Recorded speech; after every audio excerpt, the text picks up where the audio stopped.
पूर्व वक्ता भाइ खबबुले गाई जात्राको विषयमा भन्नुभयो। उहाँ बिचरा आउनुभएको त्यो अवस्थामा हामी पनि त्यसरी नै बोल्थ्यौँ।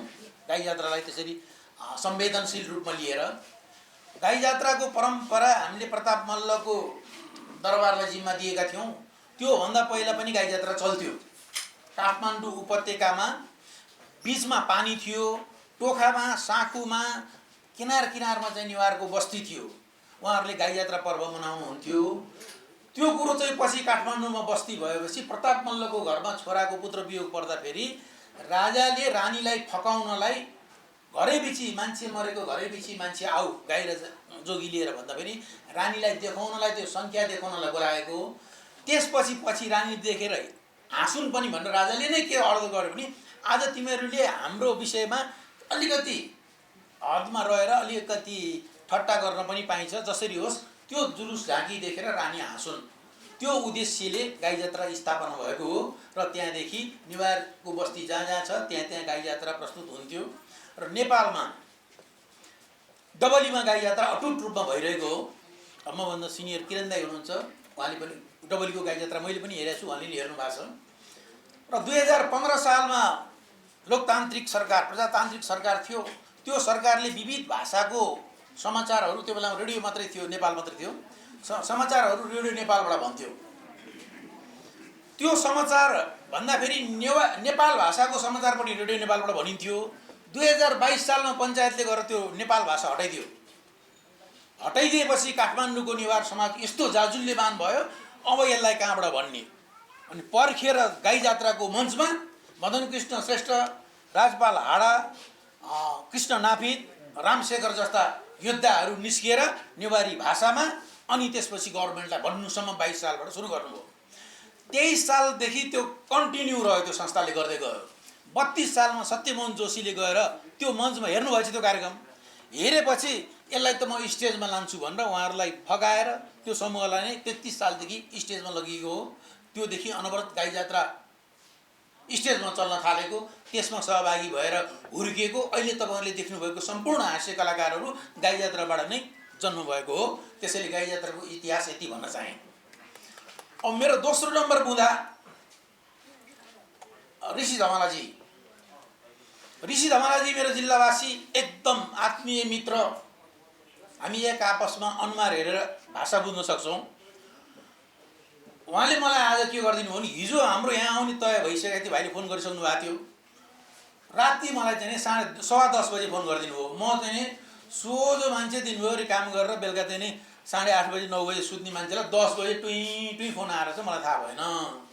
यस्तो बिहान उठेर हेर्छु त 10 बजे कल गर्ने मलाई, पक्नु म पनि गाई जात्राको दिन हो गर्छु भनेर मेरो पालो। म 4:30 बजे उठ्ने, मैले पनि 5 बजे फोन गरेँ है। 5 बजे फोन गरेर मैले उहाँलाई दुःख दिएँ भन्ने ठानेको। मैले 5 बजे फोन गरेर दुःख दिएँ, हेलो भन्नु, भन्नु ल ल म तयार, म यस्तो हुँ, मैले यसो थाहा पाइसकेको छु भनेर मैले भनिदिएपछि 6 बज्दा बाँच्दैन फेरि उहाँको फोन आयो। किन भन्दा त रेडियोमा बोल्नुपर्ने हो। फेरि उहाँले मलाई दुःख दिनुभयो। त्यसले गर्दा यो उहाँको चाहिँ दोस्रो कार्यक्रममा म आज आउँदैछु। उहाँको विषयमा धेरैले व्यङ्ग्य गर्नुभयो, धेरैले गर्नुभयो। व्यङ्ग्य सकारात्मक पनि हुन्छ, नकारात्मक पनि हुन्छ। जस्तै भाइ जोगेन्द्रले स्कुलको व्यङ्ग्य गरेर ऋषि दाइको, त्यो हुनसक्छ। म चाहिँ यथार्थ कुरो भनिदिन्छु। म धादिङको भावनाले ऋषिजी स्कुल जानुहुन्थ्यो। ऋषिजी भन्दा म सिनियर उमेरमा। ज्याम्रुङ भन्ने भएको गाविस, त्यो स्कुलमा कस्तो ड्रेस थियो भन्नु होला भने माथि त्यो घिउ रङको पहेँलो पहेँलो किसिमको सर्ट, तल सुर्ती रङको प्यान्ट। त्यो प्यान्ट लाएर सबै जानुपर्ने। त्यहाँको टिचर मेरो साथी। अनि त्यो शैक्षिक निरीक्षणमा जाँदाखेरि अब टिचर सँगसँगै आफू पनि गयो। गएपछि ऋषि धमलाजीले त्यो बेला पनि मुन्टो पडाकपुडुक पठाउने केटालाई चाहिँ टक्क गरेर ऋषिजीले त्यो दिनमा माथि सेतो सर्ट तल सुर्ती रङको प्यान्ट लगाएर आउनुभएछ। त्यो त मिलेन ड्रेस। सरले उठायो, ऋषि भाइ उठ बेन्चमा उभिऊ, तिम्रो ड्रेस मिलाएको छ त? यस्तो हेर, मिलाएको छ सर। हाम्रो स्कुलको ड्रेस के हो? माथि घिउ रङ तल सुर्ती कलरको प्यान्ट, माथि घिउ रङको सर्ट। अनि अरू साथीसँग मिल्छ त? मिल्दैन। अनि किन त भन्दा अरू त्यो पहेँलो हुने त्यसको तता घिउ रङ, मेरो नतता घिउ रङ क्या। हेर्नुहोस् कस्तो भौतिक।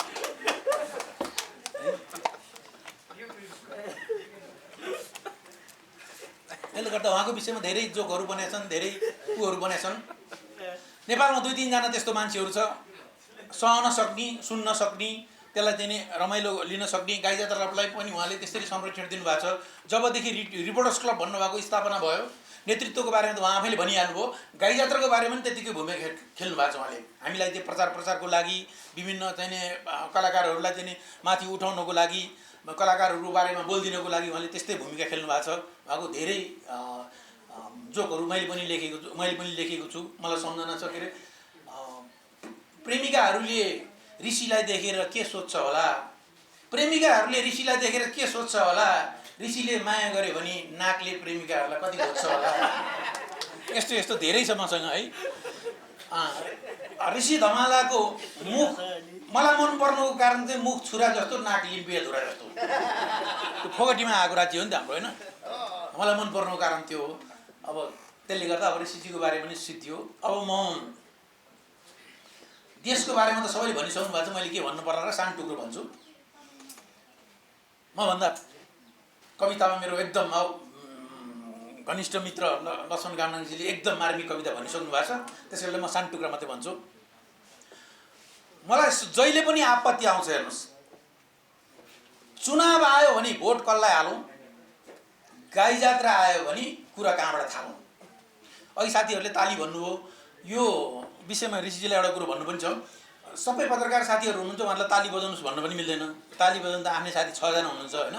त्यसले गर्दा अर्कोचोटि आयोजना गर्दाखेरि 30 जना जति हाम्रो दर्शक, 30 जना जति हाम्रो दर्शक अरू पत्रकार साथीहरू राखेर गर्नु भने एकदम, किनभने गाई दुनी ठाउँमा गौवा लिएर आउनुपर्छ, हो कि भन्नु त? गाई दुनी ठाउँमा गौवा लिएर आउनुपर्छ। त्यो गौवा चाहिँ छैन यहाँ। एकैचोटि दुध छ, मुख छ के, पत्रकार मुख भयो, दुध छ मुख छ, गौवा छैन के। गौवामा राखेर तताएर अनि होइन मन्थन गरेर घिउ दही छुट्याउनु पाए पो राम्रो हुन्छ त। त्यो त्यस कारणले अर्कोचोटिलाई मैले सुझाव रूपमा पेश गरेँ। गाई जात्रा आएपछि कुरा कहाँबाट सुरु गरौँ? हजारौँ लाखौँ अरबौँ खर्चेर गलगिद्द हसुरेर नेपाली जनताको थाप्लोमा ऋणमाथि ऋण थोपरेर 600 जना साक्षी राखेर 3 जनाको मिलोमतोमा संविधान ल्याए। त्यहाँ केही समस्या पर्यो? 3 जनाको मिलोमतोमा संविधान ल्याए। दाई गरे रजाई गरे, दाई गरे रजाई गरे, बाँडी चुडी खाए, देश रित्याए। आखिर 2 जनाको झगडा पर्दा फेरि संविधानै सिद्ध्याए। संविधानको विषयमा गीतामा भगवान कृष्णले भन्नुभएको छ, पारित्रणाय पत्रुणाम दुष्टकृतम आइएनजिओ धर्म संस्थापनार्थाय डलर पाउन्ड युरो। धोक्नुसम्म धोके, एक-एकवटा आइएनजिओ बोके, जनताको संविधान भण्ड खोके। बिचरा जनतालाई संविधानको मासुको सुमा भुल्याए, रक्सीको सीमा डुबाए, संविधानको स चाहिँ आफ्नो अनुकूलको बनाए। बनाउने बेलामा विद्वान खोजेनन्, समानुपातिक र समावेशी भन्दै जात जात बटुलेर सभासद बनाएर पाले। अहिले आफूले बनाएको संविधान आफैले अर्थ लाउन नसकेर अदालतको प्राङ्गणमा गएर रुवावासी गर्न थाले। फेरि अर्कोतिर अचम्म गर्छन् हाम्रो बाले। हेर्नुहोस्, भौतिकवाद कस्तो अचम्मको। राम मन्दिर बनाउन हुने, ईश्वरको नाम लिन नहुने। बाले खाएको शपथ र आमाले हाँसेको खिटका सुन्दा एउटा गीतको याद आउँछ। बाउ मादले आमा मारुनी, बा घिन्ताङ घिन्ताङ, बाउ मादले आमा मारुनी, त्यो भन्दा अगाडि जानु पर्दैन। बा घिन्ताङ घिन्ताङ आमा छमछम, कसले नचाह्यो छमछम। कहाँबाट बाँधिएको छ अङ्ग अङ्गमा सुतली, कहाँबाट बाँधिएको छ अङ्ग अङ्गमा सुतली। कहिले मादलको तालमा नाच्न पर्ने, कहिले बादलको तालमा नाच्न पर्ने, कठैबरी बिचरी कठपुतली। अर्कोतिर असन्तोषी सुण्डमुण्ड बुझेर पनि नसुध्रिएको विपक्षको नरसिंह अवतार, त्यो भन्दा पनि गए गुज्रिएको।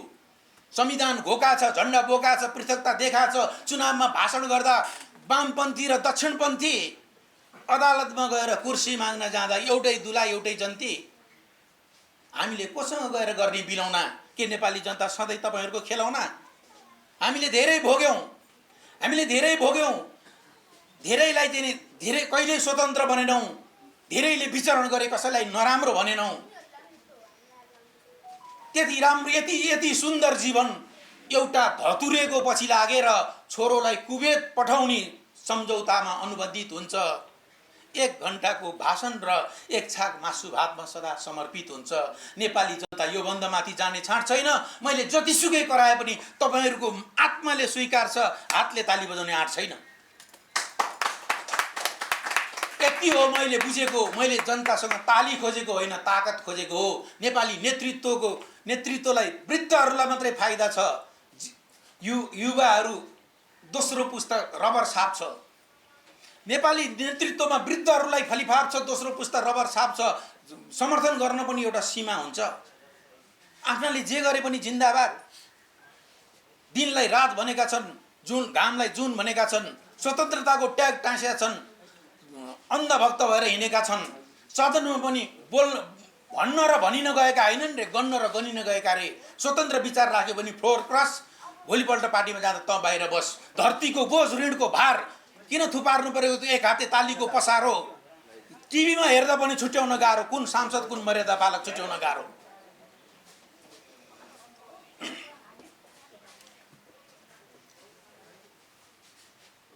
विकृतिको बिगबिगी, प्रकृति माथिको चिरहरण, धुपी र सल्लाहको फेदमा बसेर सास सापटी लिएर बोल्दैछौँ। धुपी र सल्लाहको फेदमा बसेर सास सापटी लिएर बोल्दैछौँ। सञ्जीवनीको जङ्गलमा आगो सल्काएर कृत्रिम अक्सिजनको भट्टी खोल्दैछौँ। किसानलाई खेत बेच्न बाध्य बनाएका छौँ। किसानलाई खेत बेच्न मजबुर बनाएका छौँ। रोपनीलाई आना र बिगालाई धुर बनाएका छौँ। विकासको नाममा त्यति जानेका छौँ। धान खेतलाई चिरा पार्दै घडेरी भन्दै ढुङ्गा बालुवा र सिमेन्ट थोपर्ने, मकै बारीलाई मोटर बाटो भन्दै भित्ता भित्तामा लगेर स्काइबेटरले कोपर्ने। जब हिउँद आउँछ बगरहरू नगर बन्छ, प्लटिङ मस्तीमा बर्खा आउँछ गुहार गुहार खोला बस्तीमा। दुःख पाउने जनताहरू रुन्छन् धुरुधुरु, टाठा बाठा बनाउँदाको चन्दा धन्दा सुरु। महाभारत मडारेर चुरे बडारेर, नदी ढुङ्गा जोखेर काठ नापेर, नदी बाँध बाँधेर बालुवा खाँदेर पृथ्वीको हलाल गर्दैछौँ। आफ्नो जग्गा जता पर्यो त्यतै सदरमुकाम सार्दै हिँड्ने नेतृत्वमा नै दलाल पालेका छौँ। हेर्नुहोस्, रातारात अध्यादेश ल्याएर छोरो लखेड्दै ज्वाइँ मगाएका छौँ। उनीहरू देश खाएर पनि भोकै छन् रे, हामी पटुका कसेर पनि अगाएका छौँ। उनीहरू देश खाएर पनि भोकै छन् रे, हामी पटुका कसेर पनि अगाएका छौँ। तराई हाम्रो पहाड हाम्रै हो हिमाल। झुक्दैन झन्डा गरिन्न बन्डा अखण्ड नेपाल। झुक्दैन झन्डा गरिन्न बन्डा अखण्ड नेपाल। धन्यवाद। अब देशको विषय भनी अब मेरो मैले समाजको विषयमा पनि भन्ने गरेको छु। अब समाजको विषयमा भन्दाखेरि गायक गायिका नायक नायिका आफ्नो क्षेत्रलाई पनि भन्ने गरेको छु र आफ्नो समाजलाई पनि भन्ने गरेको छु। र मेरो हाँस्य व्यङ्ग्यको उद्देश्य के हो भने, हाम्रो हाँस्य व्यङ्ग्य यहाँ भन्ने बित्तिकै मान्छेले वर्षैभरि गाई जात्रा भन्ने प्रसङ्ग पनि आयो। दादा एक मिनट है, वर्षैभरि गाई जात्रा भन्ने प्रसङ्ग पनि आयो। वर्षैभरिको गाई जात्रा र हाम्रो गाई जात्रा फरक पर्छ। उहाँहरूको गाई जात्रा भने झगडाको परिवेश, हाम्रो गाई जात्रा भने हाँस्य व्यङ्ग्यको माध्यमबाट सामाजिक सकारात्मक सन्देश। र उहाँहरूको सधैँ गर्ने गाई जात्रा सदा गाई जात्रा, हाम्रो गाई जात्रा चाहिँ गाई जात्रा, उनीहरूको गाई जात्रा चाहिँ गधा जात्रा। त्यसैले म भन्छु सामाजिक सकारात्मक सन्देशको लागि एउटा सानो टुक्रा सुनाउन चाहन्छु। हामी कालो बिरालोले बाटो काट्यो भने साइड परेन भन्छौँ। त्यो बिरालोले के सोचे होला हेर्नुहोस् त। युरोपतिर अमेरिकातिर बिरालो पाले हुन्छ, कत्रो सम्मान गरे हुन्छ। हाम्रो देशमा बिरालोले के सोचे होला? बिरालोको तर्फबाट म भन्छु, आज मलाई ठुलै दशा रहेछ, बिहान घरबाट निस्किँदा सुकिलो मान्छेले फुट्ट बाटो काटेको थियो, बेलुका घर आउँदा ज्वानी पहिला गएछ। अस्ति भाइ मर्यो, त्यसले एउटा घरमा कराई चाटेको थियो रे, त्यो दिनमा पनि उसलाई एउटा मान्छेले बाटो काटेको थियो रे। बिरालोलाई बाटोमा देख्यो भने कुकुरहरू भुक्छन्, मान्छेहरू साइड पर्ने भनेर पैसा फाल्दै थुक्छन्। अब यसको जिम्मा कसले लिन्छ? बिरालोलाई न्याय कसले दिन्छ? मान्छेहरू कति बाठा चढ्न नसकेर स्वाँ भए दोष उकालोलाई, खुट्टा दुखेर खोन्छ्याङ भए दोष ओह्रालोलाई, काम गर्ने आफ्नो ढङ्ग पुग्दैन अनि बाटोमा भेटा बुढालोलाई। बुद्धि छैन भनौँ भने प्लेन उडाछन्, रकेट उडाछन्, मुटु साट्या छन्, मुटु फेर्या छन्, कलेजो रोप्या छन्, मृगौलो साट्या छन्। बुद्धि छ भनौँ भने गाडीलाई पूजा गरेका छन्, इन्जिनमा बोका काट्या छन्। आफू झगडा गर्छन्, रक्सी खान्छन्, मासु खान्छन्, एउटाले अर्कालाई दुःख दिन्छन्, अनि गाली गर्न परेपछि कुकुर र बिरालोको नाम लिन्छन्। कोही मान्छेहरू बुद्धिजीवी पनि छन्, कुकुर र बिरालोसँगै पाले हुन्छ। तर पालेर के गर्नु, कस्तो अप्ठ्यारो। जुन घरमा कुकुर तरुनी हुन्छ त्यहाँ बिरालो तन्नेरी हुन्छ, बिरालो हेरे। जुन घरमा बिरालो तरुनी हुन्छ कुकुर तन्नेरी हुन्छ, कुकुर हेरे।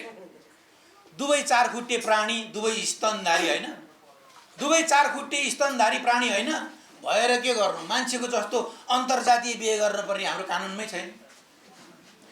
यो भन्दा बढ्ता नभनौँ। फेरि बिरालोको बोल्ने अधिकार कहाँ छ भन्नु, अदालतमा मुद्दा पर्ला। जनावर मारेर खाने जनता, जनता मारेर खाने सरकार, दुवैलाई मेरो नमस्कार। धान खाने मुसाले दुःख दिँदा बिरालोलाई पुकार्छन् सूर्य आ भने, धान खाने मुसाले दुःख दिँदा बिरालोलाई पुकार्छन् सूर्य आ भने, संविधान खाने मुसाले दुःख दिँदा के गर्छन् हेर्छु म पनि, संविधान खाने मुसाले दुःख दिँदा के गर्छन् हेर्छु म पनि भन्दै अब अन्तमा मेरो गाई जात्रा कार्यक्रम निर्माणमा हरेक क्षणमा फोन गरेर सन्चो बिसन्चो सोधेर हरेक वर्ष के बनाउँदै हुनुहुन्छ, कसो बनाउँदै हुनुहुन्छ, कहाँ जाँदै हुनुहुन्छ, एकदम मेरो चासो चियो गर्ने, मेरो भलो चिताउने मेरो अग्रज मेरो दाई किरण केसीज्यू, उहाँको घर र मेरो श्रीमतीको मामा घर जोडिएको हुनाले उहाँले मलाई ज्वाइँ भन्नुहुन्छ, मैले उहाँलाई दादा भन्छु। उहाँले चाहिँ के भन्नु असाध्यै हल्का। उहाँले यहाँ उभिएर नाच्नुभयो भने, अहिले 64 वर्ष हुनुभयो, उभिएर नाच्नुभयो भने यहाँ फुलको थुङ्गा जस्तो देखिनुहुन्छ। अनि उहाँसँग प्रेरणा त लिनै पर्यो भनेर उहाँले चाहिँ भन्दाखेरि, जैसा हजुर खालि केटीको मात्रै बनाउने, गाई जात्रामा हाम्रो पनि हो गरेर भन्नुभयो। अनि ठिक छ त, अब किरण दाईको विषयमा नि त्यो किरण दाईलाई भनेर तोकेर बनाउनु त भएन, सँगै गाई जात्रा गर्ने। त्यो उमेरको चरित्रलाई बनाउँछु। अब हजुर मिल्छ कि मिल्दैन उहाँले आफैले हेर्नुहोस् भनेर मैले आजभन्दा 5-7 वर्ष अगाडि, 8-10 वर्ष अगाडि किरण दाईको चरित्रलाई एउटा बनाएको थिएँ। चिटिक्क तरुणी पुरुषस्य भाग्य दैवो नजानाति थाङकोट कटस्य। चिटिक्क पर्या तरुणी भाग्यमानी पुरुषले थाङकोट कटायो भने कहाँ गएर बस्छ भन्ने कुरो भगवान्लाई पनि थाहा हुन्न रे। प्रहरी सदस्य मामा भान्जी कहस्य, जब होटलमा पुगस्य अनि खुलस्त रहस्य। प्रहरीले सोद्धा मामा भान्जी भनेर जवाब दिन्छन्, होटलमा गएर एउटा मात्रै कोठा लिन्छन्। हेर्नुहोस् है। अनि घरबाट भाउजूको फोन आउँछ, तपाईँ कहाँ? म चितवन जाँदैछु, चितवनमा काम पर चितवनमा जाँदैछु। चितवनको साथीले भन्छ चितवनमा काम छ, चितवनको साथीले फोन गर्छ मुगलिनमा जाम छ। हेर्नुहोस् बुढाहरूको चरित्र कति हराम छ। जो बुढोले घरमा चेपारे पारेर श्रीमतीलाई माया गर्छ त्यसले बाहिर केटी राखे पक्का ठहर्छ। केटी डान्स रेस्टुरेन्टको हुन्छ कि अथवा होटल व्यवसायको हुन्छ, केटा डेरा चक्रपथभन्दा बाहिर लिन्छे। बुढो 4-5 पल्ट रेस्टुरेन्ट धाउँछ, पैसा फाल्छ, 6औँ पल्टदेखि जेरामै जान थाल्छ। बुढाले खोज्या तरुणी, तरुणीले खोज्या सम्पत्ति। अब हेर्नुहोस् पात्या बुढाको एकातिर श्रीमती, अर्कोतिर तरुणी। घरमा भरभराउँदी श्रीमती आँगनभरि छरछरी काममा गए उपाएर सधैँ बुढाको मन परी। श्रीमती भन्छन् मेरो श्रीमान काममा गएको छ, यो मोबाइल भन्ने यन्त्रले ढाँट्न कति सजिलो भएको छ। जो अङ्कलको मोबाइलमा बढी बज्छ घन्टी, त्यो अङ्कललाई राखेको हुन्छ बाहिर एउटा घन्टी। यता श्रीमती गर्छिन् रामलीलाको पठन पाठन, उता बुढो गर्छ रासलीलाको उद्घाटन, बाहिर एउटा आवाज आउँछ, नानी तिम्रो कोठाको मान्छे गाउँबाट अङ्कल आउनुभयो, घरबेटी भए तिम्रो त अङ्कल पनि कति हो नानी, कति अङ्कल फेर्न पर्ने, तपाईँले पैसा दिए भइगयो किन ढोकललाई हेर्न पर्ने। बुढो तुरुन्तै अङ्कल बन्छ, तपाईँको भाडा भोलिदिउँला भन्छ। हेर्नुहोस् केटाहरूलाई तल लाउन सजिलो हुन्छ, अधबैँसे बुढाको मन चाम्रो हुन्छ। बिग्रिया मान्छे भन्दा सब्रिया बाँदर राम्रो हुन्छ। बिग्रिया मान्छेले अर्का स्वानी पनि उडाइदिन्छ, सब्रिया बाँदरले हनुमान भएर लङ्कामा गएर देउताको सँग स्वानी खोजेर ल्याइदिन्छ। त्यसैले बाटोमा अधबैँसे पुरुष देख्यो भने तपाईँहरू भाउजू भन्न झट्ट नमस्ते नगर्नुहोस्, पहिला सोध्नुहोस् अनि मात्रै गर्नुहोस्। म यस्तो केसमा फसिसकेको छु, एकजना दाईको भाउजू 16जना भाउजूले नमस्ते गरिसकेको छु। मैले साथीहरूलाई सम्झाउन कोसिस गरेँ, साथीहरूले मलाई उल्टै मूर्ख बनाए। मैले साथीहरूलाई सम्झाउने कोसिस गरेँ, साथीहरूले मलाई उल्टै मूर्ख बनाए। हामी ओरिजिनल श्रीमती बोकेर हिँड्नेले चाहिँ ओरिजिनलको महत्त्व नचिने अरे, उहाँहरूले चाहिँ ओरिजिनल प्रमाणपत्र च्यातिन्छ बिग्रिन्छ भनेर फोटोकपी बोकेर हिँडे अरे। यहाँ पनि त्यस्तै कोही पर्नुभयो होला, मुखामुख गर्नुभयो होला। नडराउनुहोस्, यो गाई जात्रा हो, कसले के गर्छ र 64 जनालाई त नमस्ते गरेँ, अब 2-4 जनालाई नमस्ते गरेर मलाई के फरक पर्छ र।